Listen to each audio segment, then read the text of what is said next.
Hello, guys. Welcome back to the Trek Way. Do your thing. No, you normally do that. Great. There we go. Welcome. We are doing a special today, as we like to call it, which is out with the reviews we normally do for Star Trek programs.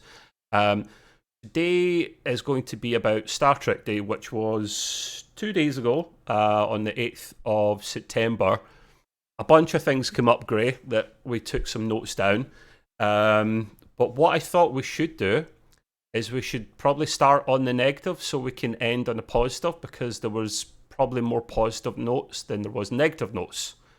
So we will start on the negative. In fact, I think it was the biggest bee in your bonnet, but I'll pitch in, Gray. What did you and I both hate most about Star Trek Day on Paramount Plus? Almost all of it. But the one that I hated the worst was whatever that DJ was. I don't know what he was or who he was or what he was doing there, but boy, was he bad. I mean, we all, I think, pretty much agree, and I think many people out there, that if you're going to have a Star Trek Day and it's backed by Paramount Plus, wouldn't you think, right, in your head, logically, Spock, right, logically, it would be that they would put their best foot forward, they would make it a slick production, everything timed out right, little to no technical difficulties, everything on, relatively professional. It doesn't have to be, hard ass, but relative. No, it's completely opposite. The entire day was about 95% complete disaster. The only 5% was the shining things that were good, like the clips and things we saw of the shows. Yes, and they were very good, and and stuff. And I get it. And they did a very nice tribute to Nichelle Nichols, so that was really great too. But the rest of it, I'm just looking at this thing and I'm going like, it can't possibly be this bad. It just can't. And it was horrible. I mean, absolutely freaking horrible. And this DJ decides to play music or be kind of like the beatbox MC. Yeah, and he's doing beatbox crap, and he's going boop, boop, boop, boop, and hitting things. Well, that's good, great. That's pretty good. And half the time his stuff doesn't even work right, and they were having other technical difficulties. And then he would try to he was doing a rap, like Star Trek rap or something. And wow, it was so bad. I was cringing and just going like this the whole time.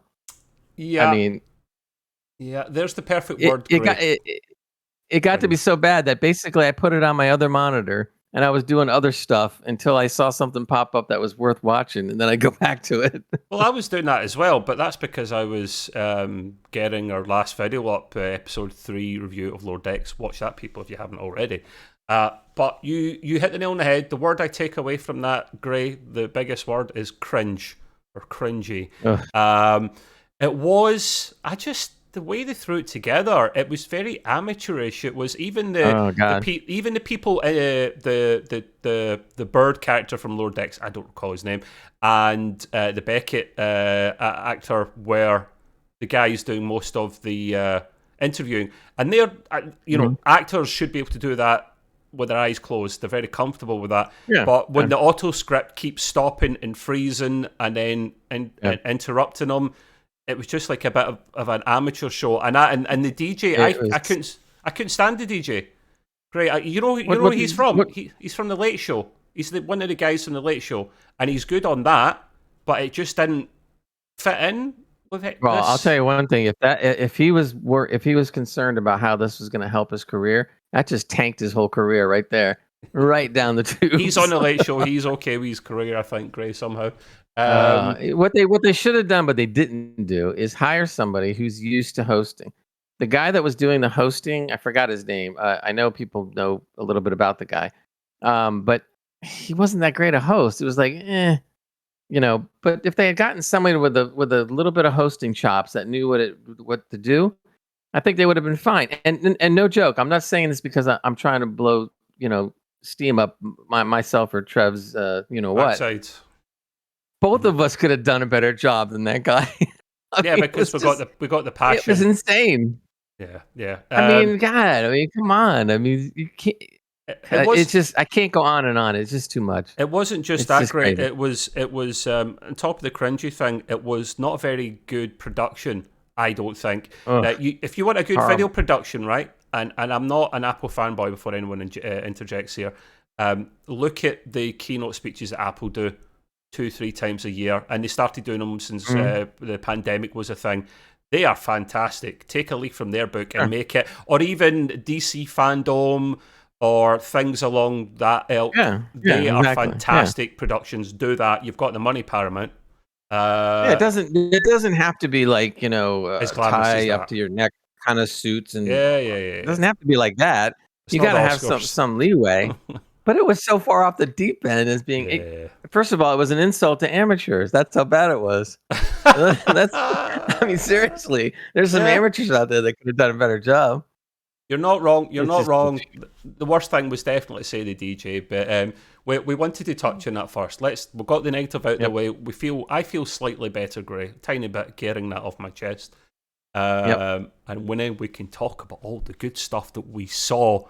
And we're probably going to kick off with the first thing you noted down, Gray, and I'm going to add to that, which was the USS Titan A, which I believe it was, is bloody cool, and it looks like 7 of 9 is the commander there. Commander, not captain, although she's in charge. I'm a bit confused about that. I was looking at the pips on her collar, and I saw 3 or 2.5. I wasn't sure.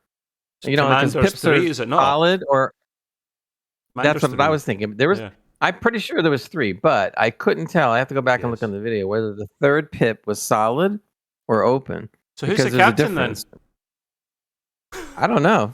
Can you be a commander without being a captain of the ship? Apparently, at least right now. Anyway, I mean, I'm kind of wondering about that. And now the only thing I could think of is maybe they put her in charge until Riker comes along, and then he jumps in, and then he's captain. That's what I'm thinking. No. Although I don't know. It will be like Picard season 2, where the other guy who I'm forgetting his name, Spanish kind of guy, he's in charge of the ship, but he has Admiral on board helping him. I think it'll be something like this. I wonder what her name will be on this. Rios, thank you, mate. Thank you, Rios. Yes. And the only reason you kind of forgot about it is because we all want to forget Picard season 2. But we'll talk about that. Yeah, it's true. We're trying to take the positive things out of that. There's not many. No. Oh, now, is she going to be called Commander 7, Captain 7, Captain 9, Captain Annika, Captain Hansen? We don't know. I'm curious about that one, actually. What I mean, Captain I think 7. if she's actually I think if she's actually I think if she's actually made it to this far to where she's a commander / maybe captain, I would go with your real name. So yeah, I but would that go isn't with that isn't a real name. Captain. That's a human No, name. whatever Her real name's 7 of 9. That's what she's known all her life. Well, okay, then maybe her human name, because I just think it's too difficult to go around Captain 7, Captain 9, Captain 7 from 9. Captain 7 sounds all right to me. Captain 9 sounds. I would go with protocol, which usually runs in the military or the Navy, and you're using your surname. Earth name. Captain Hansen. Got right to it. I like it. Yeah. We'll see. We'll talk about the ship that she's on now. Gray and I watched. By the way, we love this speculating stuff. It's great. Well, no, of course, yeah, that's part of the fun of it. We probably didn't have no channel without that. Oh, by the way, you had mentioned Titan A, but I don't think in the clip they didn't say it was Titan A. You can see it in the registry, I'm sure, at an angle. Because I was looking at the video and I don't think I clearly saw any A. And when they were talking about it, everybody assumes it's an A because they said it's not the Titan, I guess, from whatchamacallit, Lower Decks. So they're saying that this is a refit Titan. There was another theory out there, although I don't know if this was what will happen. But they're saying that the Titan we saw in the clip is actually the precursor to the Titan we saw on Lower Decks. So in other words, it's a model that was done before. No. Riker says hello, beautiful. And yes, we don't see what ship he's looking at, but because the Titan was his ship in Lower Decks, or is, depending how you look at that, I generally reckon it is the Titan, and it's the Titan A because he is retired or semi-retired, as we know. He's coming back in yet again. He sees his ship, which is the same ship, but it's obviously been majorly refitted, probably, hence the A, or we're speculating the A. I reckon that's the Titan A, man. I mean, we don't know for sure. It's nice to speculate. If it's the original or the A, I'm happy. I couldn't figure out the shape of the thing until I watched something elsewhere. that Gray and I have seen, that it's a play on an old type of ship. It's a Neo Constitution. Yeah, Neo Constitution. A Neo Connie, we'll call it now. I don't know what Neo means. Maybe a revision, a second version, something like that. But Neo usually means what came just before, or what I should say is they take one ship, call it a Neo Constitution, and that spreads off into other ships that are similar to it. So in other words, before we settled on the Constitution class, like you're looking at behind me, okay, there was the Neo Constitution. So they started out with a blueprint of the Neo Constitution and said, okay, this is where we're at that we really like. Where do we go from here? And then they spun off ships from the Neo Constitution. So there was a lot of, there was I guess it was like the master ship or the master blueprint or the grandfather, whatever. And then many ships came off of that. Because if you think about it, when you're looking at like Reliant class and stuff like that, what is it? You're just dropping the nacelles below, and you like on a Constitution class, and you almost have a Reliant. So that's what I think happened. It was Neo Constitution, then it spun off from there. We know the reason for that, Gray. You're talking about looks like nacelles have been added here and dropped from here. That's them just doing what Star Trek's famous for, rehashing old designs. and we do see this here with the nacelles from the Titan or the Titan A that are clearly taken from Picard season 2.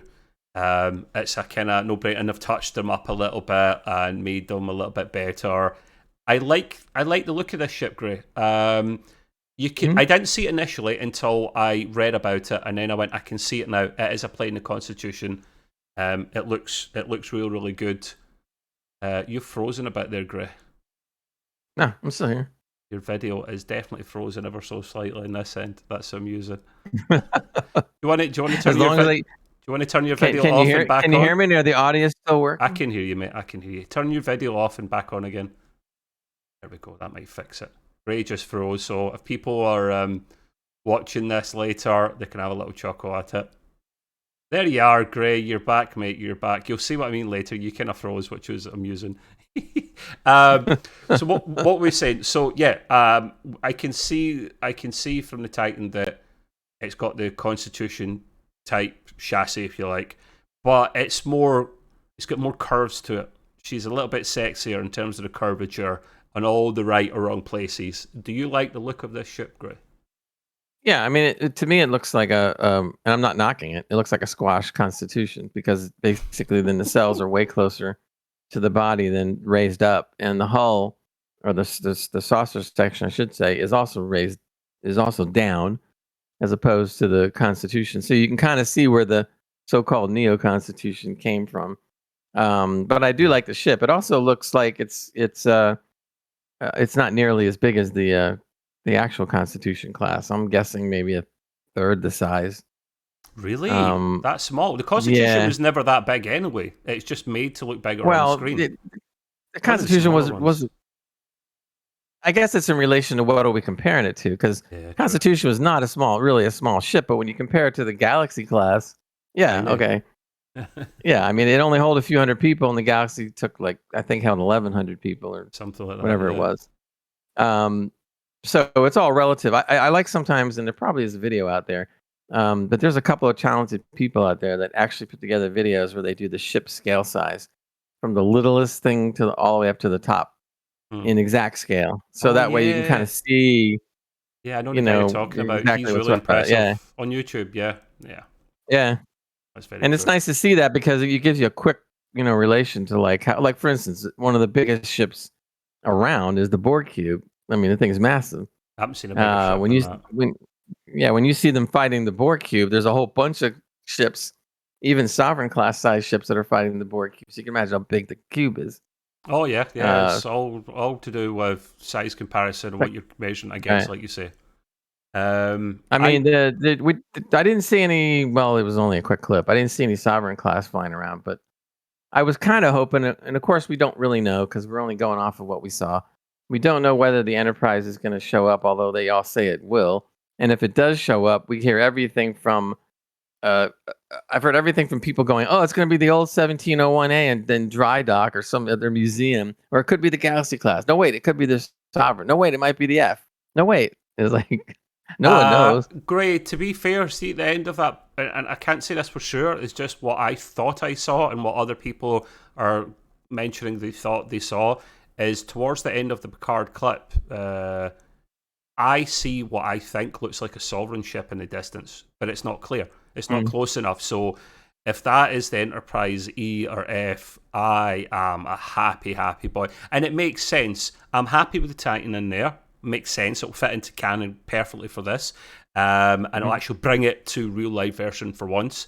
And on top of that, seeing Enterprise E or F, because either of them could be in operation at this stage, would fit perfectly. Because I want to see Star Trek Enterprise type series, and not to be confused with Scott Bakula's one. I want to see one with Captain Worf or Captain Hansen or something along those lines. I'd be happy with either of those two characters. But we're getting a bit of ahead of ourselves. But it's a good digression, because what I would like to see, or what I'm hoping anyway, is now that the suits have learned after 4 years of all of us screaming, have they learned that they need steady? Well, we're assuming that they've learned. Now they see that Strange New World is doing really well. It's universally acclaimed as being the best of all of the new Trek stuff, both by critics and by fans. Yep. Which means, what does that translate to? Money. Ka-ching. So if that's the case, if they're smart, they would do something like you and I have said, and many fans have said, and just like you just said now, try to do a Captain Worf series, or maybe do a Titan thing with 7 of 9 on there, or whatever, something like that. Because all of us, especially me, because I'm a big TOS fan, but maybe a little bigger than you. Yeah, but back then we were all going, Captain Sulu, Captain Sulu, Captain Sulu. What is wrong with you? Do a Captain Sulu series. And then when they never Star Trek 6, he was brilliant. Right, he was brilliant in 6, and he was also pretty brilliant in the Voyager episode, because Tuvok was on his ship, right? That's right. So he was on there, and he was really good, and that just gave us the tease as to what he could have done. Now the actor's pretty old, so I don't know whether they can do anything really anymore. But the point is that don't be stupid out there. Now that you see Strange New Worlds works, the best thing would be to don't develop the Section 31 and. Hey, I want to see Section 31. Yeah, but wait a minute. Listen to me. Or Starfleet Academy following a bunch of teenagers running around. Nope. Exactly. I said can a lot of that crap, and just or if you're going to do a Section 31, right? Then you got to involve 7 of 9, because she used to work a lot of Black Ops stuff. So that would mean put her with the Federalist Rangers, I believe they were called. Yes. Right. So now she would be with the Titan, and she'd be in a Black Ops program. Now I'll be something I really want to see. Great. I would if they're wearing what is it Michelle Yeoh was wearing with all the black leather, and they put 7 and 9 into that. I'm up for that. I'm not complaining. That works for me. And I'm not knocking Michelle Yeoh. She's good, and it doesn't mean she can't be in the series. I'm just saying that's a no-brainer. You want to put a cast character that we can identify with. It also opens up the chance for more cameos of the characters that we all love before they get too old and they can't do it. So that would open up another whole wonderful can of worms. That would be great. I don't think we'd see it.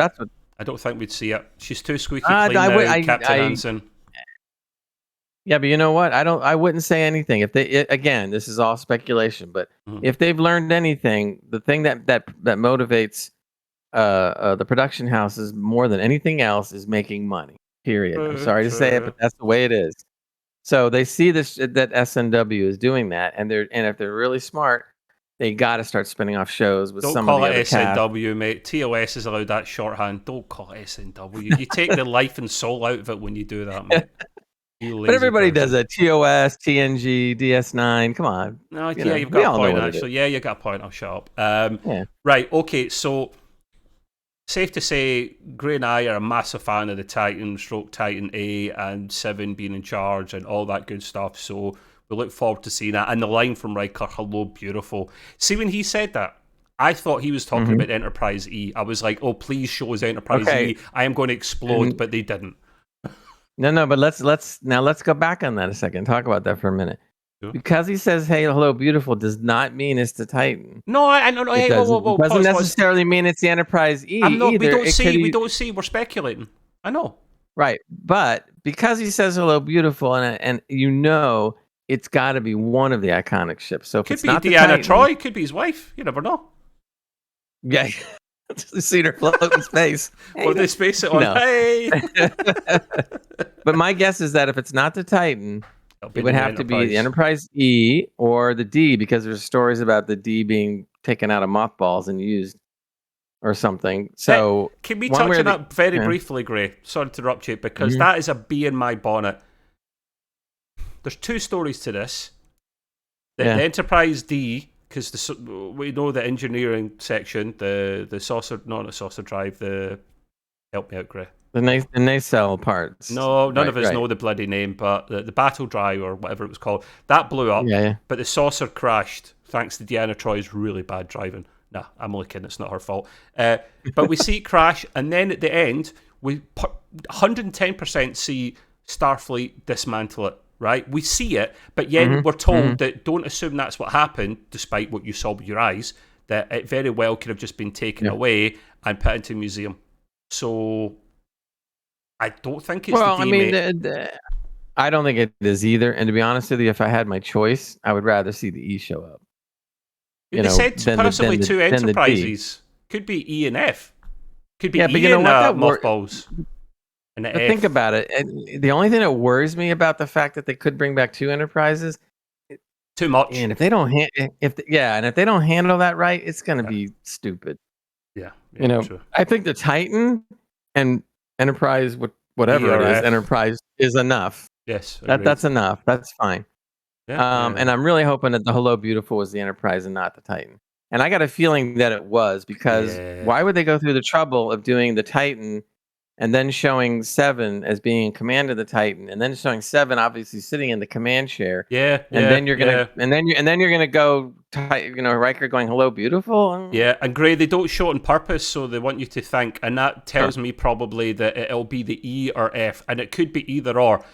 The E because it's the last big ship that Riker knew before the Titan, and it is gorgeous. I mean, out of all the Enterprises, you could disagree with me, it does look the most stunning, like in terms of sleek and stylish and sexy. I'm not saying it's the best, that's open to debate, which we will talk about that one. That could be a really long video, so get your popcorn and drinks when it comes to it. But I mean, let's see what happens with that, Gray. I like speculating. I'm interested to see what goes on with that. We're touching on a couple other things. Think about it for a second. The E would make sense because the E could quite possibly be in, let's say, dry dock. It could also possibly be out. The time means it might not be in Star Trek canon anymore. It may have been. It's many years have passed, mate. Many years. Right. So the ship could either be in itself, its own museum. Mothballs, yeah. Right, or it could have been, obviously, it could be or has been or will be or whatever, decommissioned and sitting somewhere. And so, what would be the easiest ship to go and commandeer? The E. It would be a ship that's sitting there. Yeah, it would be a ship that's sitting there in dry dock somewhere, floating around a moon or whatever. They talk about possibly, I think Picard, Patrick Stewart was talking about possibly you might see two Enterprises, right? My theory is, Hello Beautiful is the Enterprise E in mothballs, or just recently been taken out of operation, and then towards the end of the season 3, we will see the Enterprise F leading to the new show. You're welcome, Gray, and I gave it to you straight first before anyone else. I think it's a very plausible hypothesis. And with Worf being captain, maybe. Oh, that would be bloody good. I would love to see Worf be the captain, because the beta canon, if I'm right in saying, not that I've read the books, but beta canon is Worf is the captain. It's either of the E later on or of the F. So just go with it, and he looks great. Worf. Let's touch on a couple other things, because we love talking about starships, but we will do a whole separate video on starships at some point. We saw some other things, Gray, from this trailer that looked great, by the way, so much better than other ones. We saw again what some of the characters look like. I want to touch on how awesome Worf is looking. Michael Dorn, he is still looking Yep. good, man. He's got the white hair now. He is looking badass. And same with Jordan LaForge as well.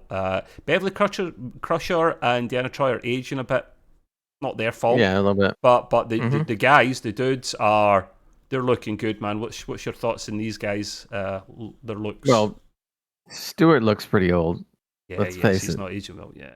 And so they needed to get more makeup on him. McFadden is aged somewhat, but that's okay. And Troy too, but a little makeup will help there or whatever. Yeah. Dorn being put under the makeup after so many years must have been interesting, and the white hair makes sense. Klingons have a long lifespan though, because I think Martok and some of the others lived to It's like not 125 quite, it's or not 150. quite Vulcan, is it? It's somewhere in between human and Vulcan, I think, isn't it? Because Vulcan's 200 plus. Right, exactly. And I think the Klingons are more in the range of 150 plus or whatever, or 125, 150 plus. But look at they get gray or white or whatever. So that's kind of cool on Worf. So yeah, he looked pretty good. You know who looked at? I don't know why, it just popped in my head. But you know who looked more Admiral type to me? It was Geordi. Yeah, Geordi looked like he was an admiral. Maybe he is, but he just looked that way. Do you think they asked him? Do you think they said, Lever, would you be open to wearing the visor again, or do you like the option of it, or he was just told, here, you're not going to have the visor anymore? Do you think? I wonder if they asked him that or not, because we have moved on. But the last we saw of him, it was in Star Trek 11, was it? At Insurrection, and his eyes had healed temporarily, but then they reversed. So it makes sense. But I wonder if they asked him that question. He probably wouldn't be up for it. No, I wouldn't either. I mean, I think in the movies they set precedent by the fact that he doesn't have to have the visor. So I think it's logical. And why stick a thing over him if he doesn't really have to? I think the way they're, and if you really do think about it, technology should be pretty advanced by that point that you don't have to wear a visor of that type. Yeah, it makes sense. It does make sense. Yeah. Okay. So we like the look of some of our beloved TNG characters. We see a couple of other things in this trailer, Gray, as well. We see a kind of weird alien type ship that looks like it's maybe heading towards a Sovereign class. That's what we see, and we can't quite see it clearly. We don't know what it is. People have speculated about what it could be, and then this looks like it's after Beverly Crusher, so it could be her ship. We don't know. The new aliens in this do look menacing a little bit. They've got kind of clicky type noises to them, and I'm assuming they're the henchmen. And I don't really like the clicky thing either. It's going right back to Predator, because it's Predator. Do something different. Okay, I mean, I'm looking for more originality. So we have them. They sound just like the Predator clicking. Come on. I like the Predator clicking. I do too, but do something original. All right, that's all I'm saying. Okay. Why are you falling back on this kind of stuff? we also yeah. No, go ahead. No, go ahead. We also see, and I think I agree with Gray in this point.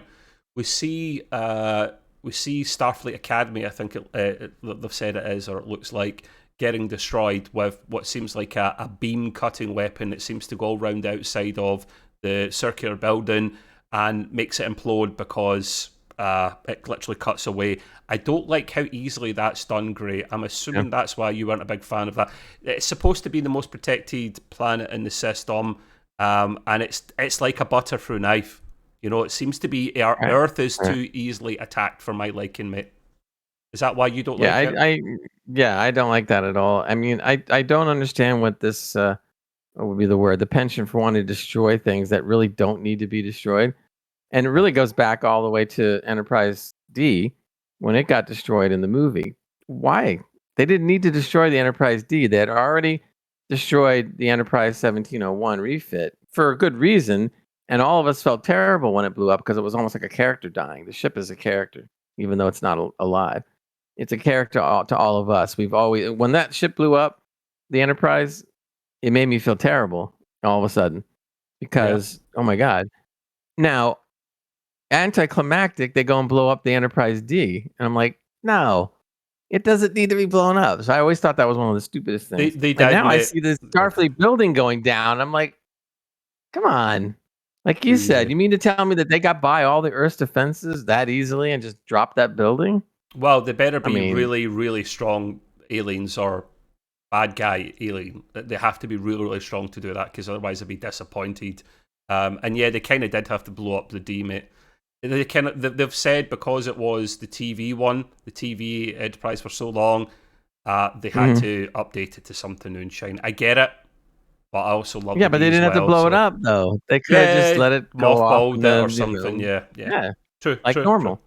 True. Way too anticlimactic. But the building going down just makes me just nuts. I'm like, no, come on. It's too easy. Unless it was like maybe, and the only thing I could think of is unless it was like an embassy building on some other world. Yeah, that's different. Maybe it's not Earth. So if that's the case, I okay, then maybe I could believe that.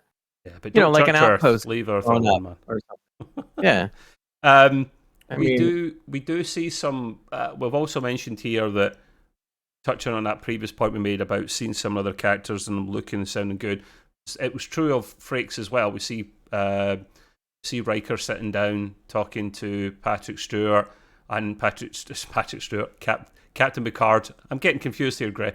And they're talking about old times, and he's Picard's sorry for getting him into trouble, for asking him to do this, and Riker's like, are you really though? Like, it's kind of, we're old friends, we're old pals. He calls him Jean-Luc. That's a kind of close friendship that these two characters have. But Frakes, Riker, looking and sounding good, like you mentioned, Gray, here in the notes. I agree. Patrick Stewart is getting older, but he is a decent bit older than Frakes, so that kind of makes sense. One character we don't see, Gray, and I'm kind of glad for this, and hear me out, you may agree with me on this point. We see no Data, despite us being told he is coming back. Now, Data's one of my favourite characters from TNG, right?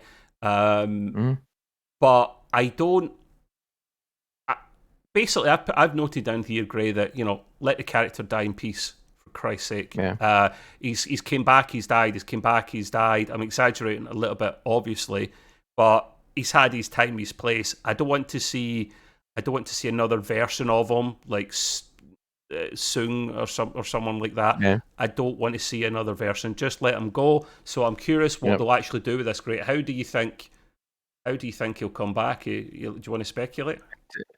To be honest with you, if they supposedly bring him back, whether it's the only way that I could see it work, and even then I don't want to see it, is a flashback. No. Who's the character from the end? Are you talking about Lore or no his brother Lore, or the other? B, the dumb one. I don't want to see that. I don't want to see that. But it's either. Logical. It makes sense. That's the best way to bring him back. I'm not saying it couldn't happen. I'm just saying that just stop already. I mean, first of all, not only did they already handle he's dead, Jim. Data in the movies, but they bring him back in the series. Okay, fine. I like the angle that they took, and then he finally just died for real, and that was it. So to bring him back is really, really, really stupid. And so I hope they don't do it. And I don't care how they bring him back, whether it's B or Lore or whoever the hell it is. Any of that is going to be bad. So no matter what he does or what they do, I'm already telling you right now, it's bad. Probably. I haven't even seen it, and it's bad. It's B4. So that's it. It's B4. I've forgotten that's his name. Yeah. So I just hope we don't see that, because really, just come on. Another character that's back that we're not massive fans of, but I think Gray's a little bit more pissed off of her than me, is Raffi. Now, Gray, hear me out. I'm not a massive fan of her as well, but bear in mind, think Picard season 1. I know it's painful. Try and think about it just for a quick moment and then forget about it. One or two? Both of them, really, but one and two. You have their own crew, their own regulars on that show now. They have cut a lot of them out. They've cut 2-3 more characters out of that. So you're getting something. You know why, right? Yeah, because they didn't resonate with the fans. I know that. They don't work. Yeah, they suck. But so they got a few of them out of there, but they have to kind of keep Raffi, because Raffi is kind of like Picard's current Riker. like the unofficial number one, the person that's been, she took over as kind of his replacement after Riker left. Now, we don't like that, but that's just the way it's looking like at the moment. So Now, she there's kind of another has to reason hang too. about. Michelle Hurt's There a is great another reason why actor.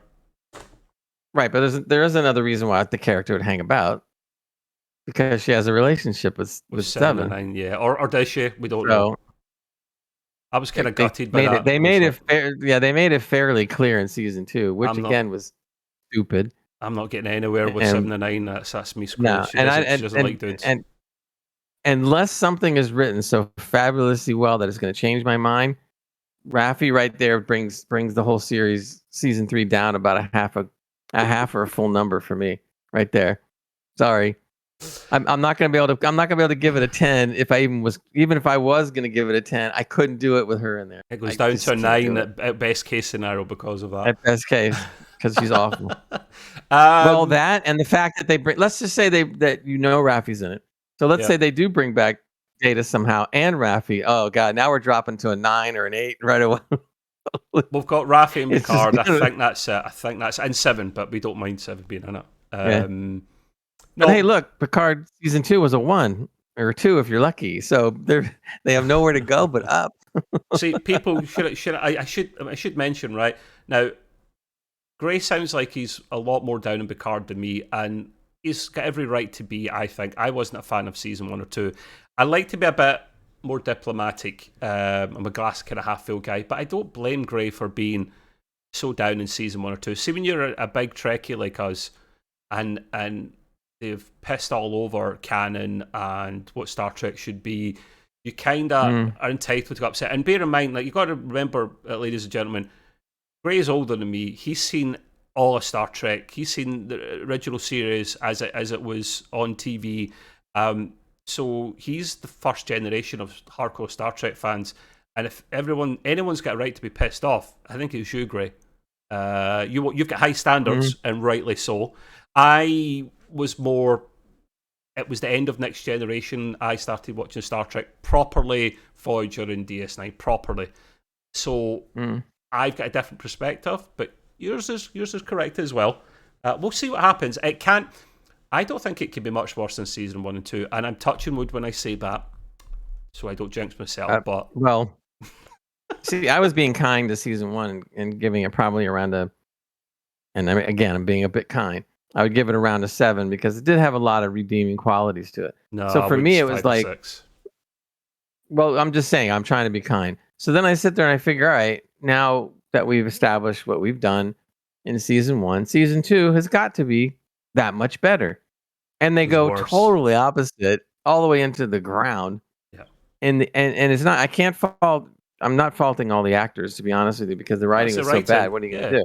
Yeah. And their acting reflected the fact of how bad the writing was, because their acting was piss poor in a lot of areas too. Yeah. But now, so when you look at it and say, like, okay, first season is, it's okay, and then you go into dog dirt on season 2. What would you expect season 3 to be?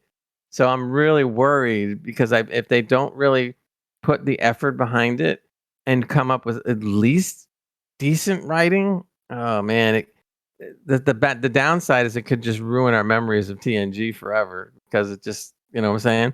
I think it will be good. They can't do that. I think it will be good because they know what they've done.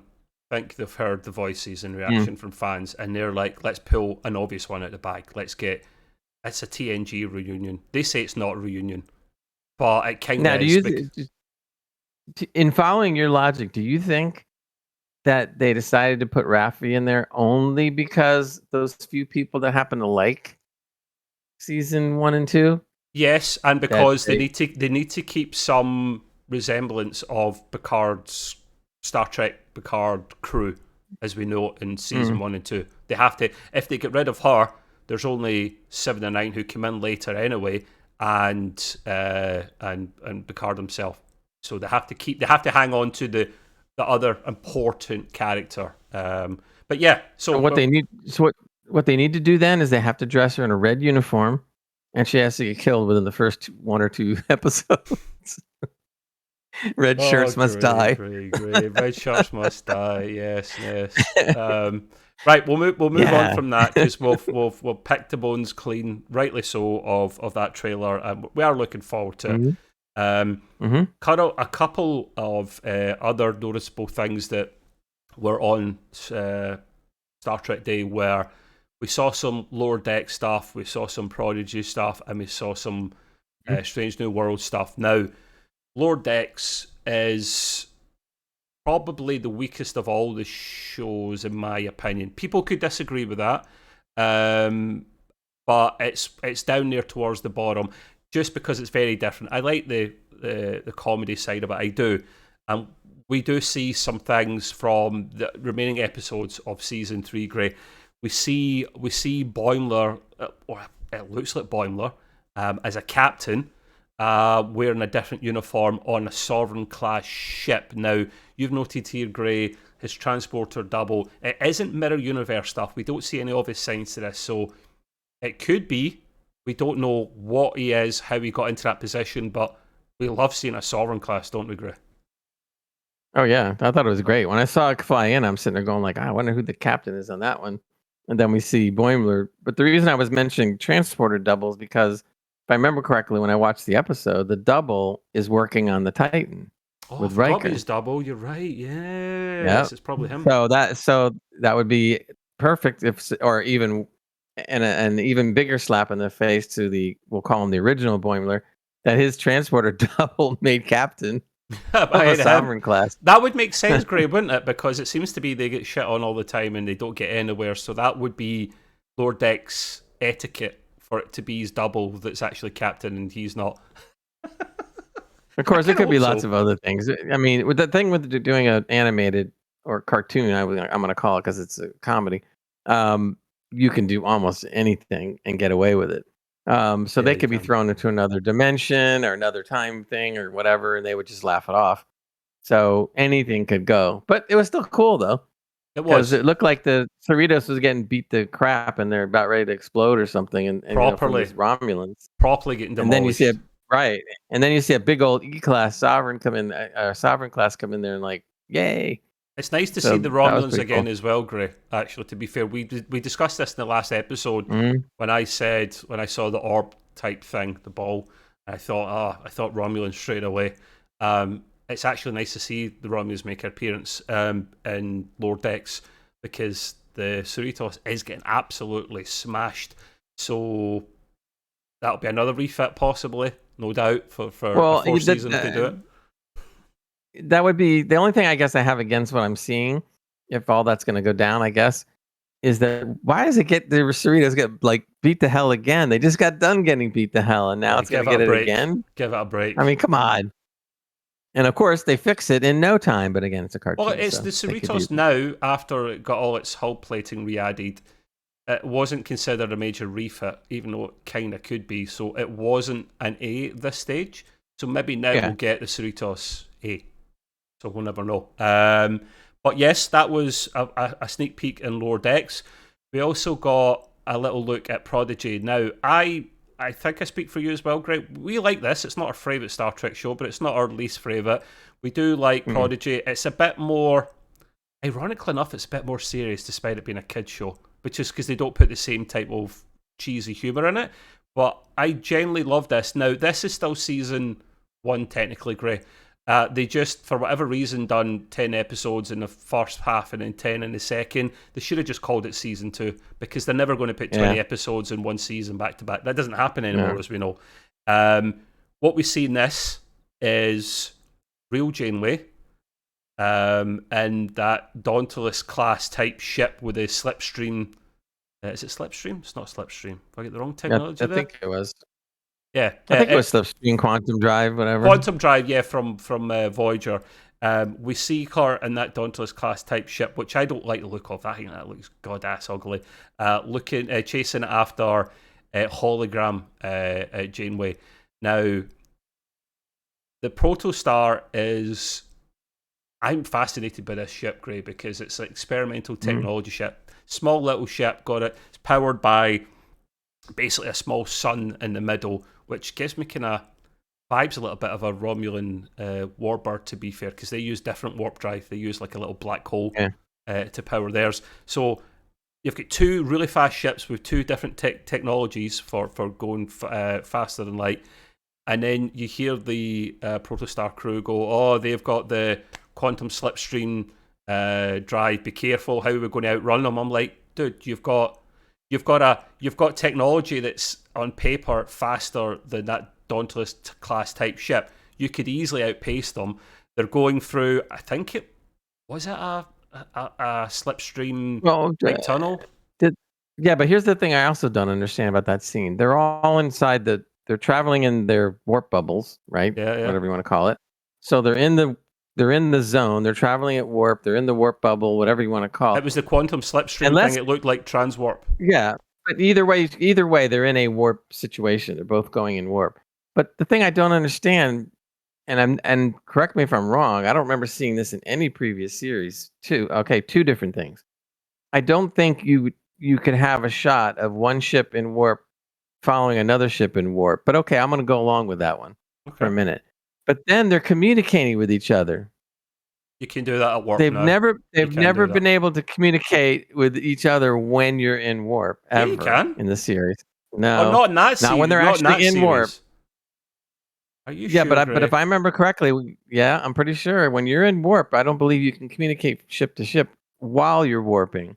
Don't know, man. I think you can. As soon as you come out, well, I don't know. Maybe I'm wrong. I'll have to go back and look. We'll research it and come back to you. Because every time I've ever seen them do a communication, it was always after they had just stopped. They sent out, Starfleet or whomever they talked to. But what's your point? When they were talking from ship to ship, it was always out of warp. Okay, but what's your point on that anyway? So that bothers me because I don't think that's possible. Right. Okay. Well, we'll look into that. I agree.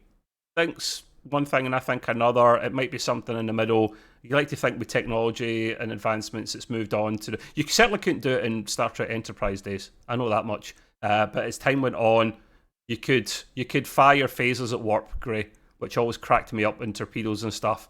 Yeah, that was a strange one. But anyhow, we like the look of this. That's back in October. Yeah. I would hope that's a precursor to Captain Janeway series. Would you be up for that, Gray? I would. I don't know if it's going to happen, but it'd be kind of cool. I mean, obviously, Kate Mulgrew's all down with it. Yeah, he's a fantastic actor. And... Well, this goes back to what we already were talking about before. There's a bunch of these things that they could do, and they really should look into it and do it. That's what the people want. Give the people what they want. Exactly. So that would be kind of cool. I mean, to have her, she's not, she's getting older, yes, but she's not like Patrick Stewart old. No one's Patrick Stewart old. No, because Patrick Stewart's like what, 82, 83, something like that. Yeah. He's looking at. But I think Mulgrew is only in her late 60s or whatever. Yeah. Or early 70s, something like that. So she could definitely pull it off. She looks fine and healthy, so that would be really cool. Admiral Janeway, I think, would like to see something like that. I think at this stage she is an admiral. I mean, she's an admiral in Prodigy, so You know what I thought would be really cool, and I'd heard little rumors that this might happen, but I'd never read anything more about it.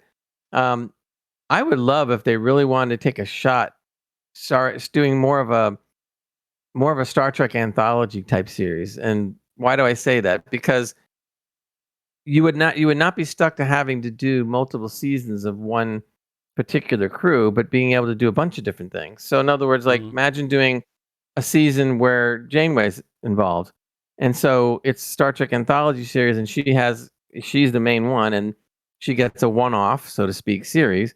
Then the next season that the anthology series comes back on, now all of a sudden we have Captain Worf, and he gets a whole season to himself. He and needs then the whole series. I'm sorry. Yeah, carry on. Well, I'm just saying you could do things though. I know. You could bring back a lot of the characters that we like, or even some of the, and I hate to use this phrase, but even some of the secondary characters that we really like could be in their own little things in an anthology type show. Yeah. Heck, it could be. I mean, you could actually do an anthology series where each episode is as a standalone episode, like they've been doing with Strange New Worlds, but it has a different character each week that we know and love in their own episode. great. I'm I think not against that'd it. be great. I'm not against it if they do it well. It always comes down to the writing and doing it well. If they Right. do it well, sure, yeah, Right. it's a great way to get a lot of these rammed into one anthology long type show. I'm up for that. We'll see what happens, but they've got ideas. They've got plenty of canon, plenty of material to pull from. Great. Star Trek will go on forever because they've got so much. It's like the Marvel thing. They can keep going because they've got so much content to go from. Some of it's not great, some of it's brilliant. But the last thing we've got here to note before we sign off was we got a little sneak peek, and it is just a sneak peek because it's the longest far off show I think of all of them that's coming back. Strange New World season 2. Now, despite it not, well, if you think about it, Picard season 3 is February next year, so you'd imagine it'll be spring, beginning of summer before we see season 2 April, of Strange New Worlds. May. And that's far off, but yet we had a really good trailer. Like they might have just polished this CGI and stuff up just for this Star Trek day, and we basically we see a little look of some of the characters getting ready to go down to the planet. And who's the character that none of us like, Gray? The Ortegas, that's it. None of us are a big fan of her. She's getting her first chance to go down to the planet, and she's getting all ready. She's going to pilot the ship, the shuttle, because they can't beam down. Stuff's in the atmosphere preventing it. Another Star Trek hindrance that we like. They're classics. So she's going to fly down, but it turns out she's actually required to stay in the ship. She's got all suited and booted, ready to go. And it's Spock that basically was like, you should kind of stay behind, we need you for X, Y, and Z reason. And then you've got her say, she's obviously looking pissed off at this stage. And then Handsome Mount, as I like to call him, because he's a fine looking chap.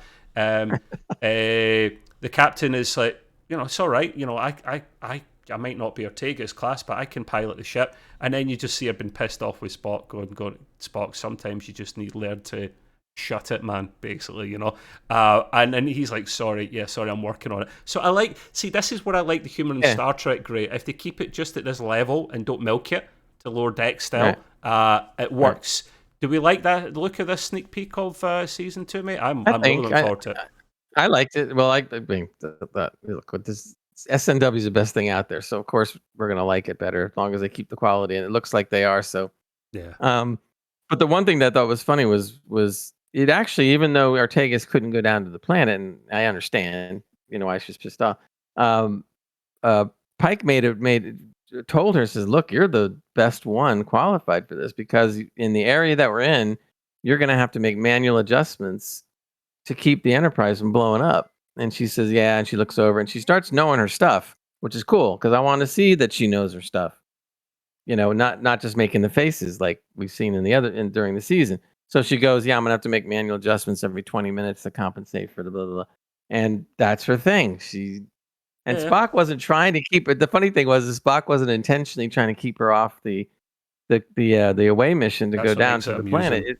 He just put the fact. I know that's what was great. He just put the facts out. The facts say Ortega should stay, and then he didn't realize he was going to piss her off, and he's like, "Oh, I'm sorry."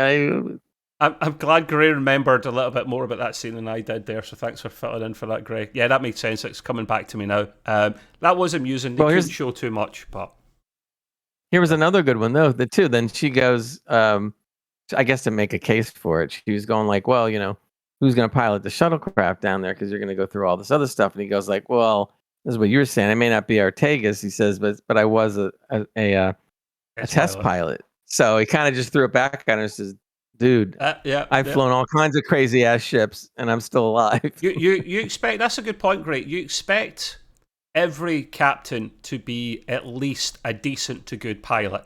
I think every captain has got to be able to do that at least decently to well. And they have been. Every other captain we've seen before, major captain of a series, has basically been able to fly reasonably well, even if they don't have to. Ortegas, yes, that's how we spell her name. Yeah, He's just typing away notes as we're talking away there. So Casey, he did put Uhura, but there is one quick thing we can add in. You did remind me of something though, Gray, which is possibly the most important thing of the whole hour or so we're talking. And yes, it's that long. That's what happens when you're talking Trek.